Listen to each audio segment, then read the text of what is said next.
کفرگویی مداح و اهانت به پیامبران علیهم السلام. خورشید من گنبد تو، خورشید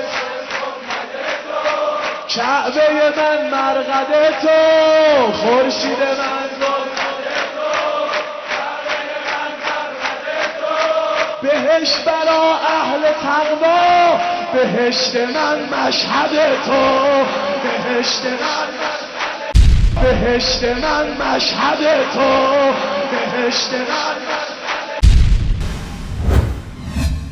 بینندگان محترم، مشاهده نمودید که این مداح رافضی افراطی مرتکب چه نوع کفرگویی شد که مرقد علی ابن موسی رضا رحمه الله را کعبه خود و شهر مشهد را بهشت خود نامید.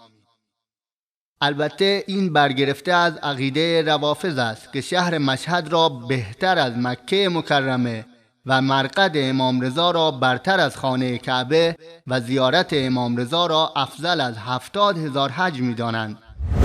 به این کلیپ توجه نمایید. فضیلت قبر امام رضا از دیدگاه آخوندها. امام رضا الانش با کعبه برابری میکنه. زائران قبر امام رضا به طور قطع و یقین از تعداد حاجی ها و کسانی که به حج و عمره میروند بیشتره. اگر کسی به سمت امام علیه السلام بره وارد وادی توحید شده، لذا هر قدمی که برمیداره قدم در وادی توحیده، سیر در مدارج توحیده و مدارج توحید بی پایانه. لذا تعجب نکنید توی زیارت امام به اندازه 70,000 حج مقبول به انسان درجات بدن. محیط ولایت امام رضا علیه السلام خیلی گسترده تر از اینه که به یک انسان زائر 70,000 حج مقبول بده، به این اندازه او رو سیر در وادی توحید بده. زیارت بعدی باز مقامات بعدی. این عقیده آخوندهای رافضی به این خاطر است که بتوانند ارزش خانه کعبه و مقدسات اسلامی را کاهش داده مردم را به سوی قبر پرستی تشویق نمایند. و اگر از این نمی ترسیدند که علمای اسلام علنا آنها را تکفیر نمایند، به جای خانه کعبه به سوی کربلا و یا مشهد نماز می خواندند. الله متعال به ما ارشاد می نماید که قبله شما مسلمان ها مسجد الحرام کعبه مشرفه است و جز آن قبله ای وجود ندارد. قد نرى تقلب وجهك في السماء فلنولينك قبلة ترضاها فول وجهك شطر المسجد الحرام وحيث ما كنتم فولوا وجوهكم شطره وإن الذين أوتوا الكتاب ليعلمون أنه الحق من ربهم وما الله بغافل عما يعملون. ما روی گرداندن تو را به سوی آسمان می بینیم، پس تو را به سوی قبله‌ای متوجه می سازیم که از آن خشنود خواهی شد. پس به سوی مسجد الحرام روی بگردان و هر کجا که بودید روی خود را بدان سو بگردانید.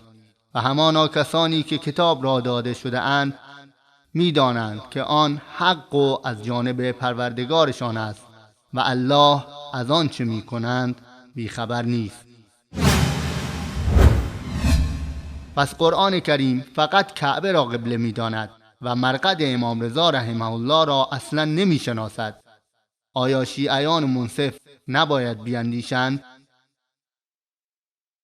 به دو کلیپ بعدی توجه نمایید که این مداح افراطی به دو پیامبر از انبیاء اولوالعزم نوح و موسی علیهم السلام اهانت نموده میگوید: دخیل پنجره فولاده تو آسمون میشه، به خدا نوح زیر ایوونت بیاد جوون میشه، به خدا نوح زیر ایوونت بیاد جوون میشه، به خدا نوح زیر ایوونت بیاد جوون میشه، به خدا نوح زیر ایوونت بیاد جوون میشه. میشه دخیل پنجره فولاد تو آسمون میشه به خدا نوح زیر ایوونت بیاد جوون میشه به خدا نوح زیر امام رضا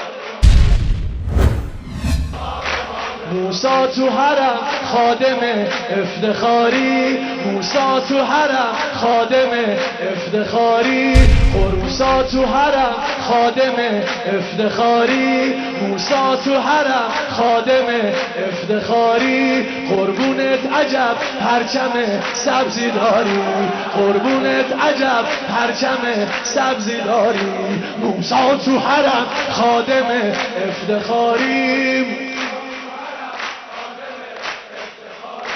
قربونت عجب پرچم سبزی داری قربونت عجب امام رضا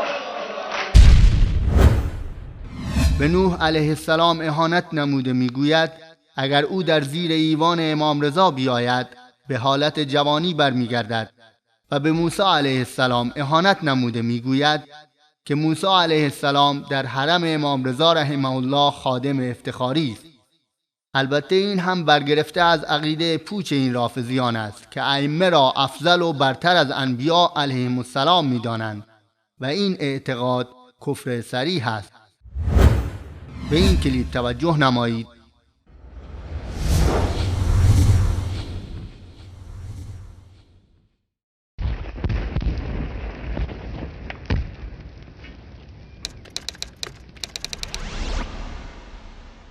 اهانت آخوند رافضی به تمام پیامبران علیهم السلام.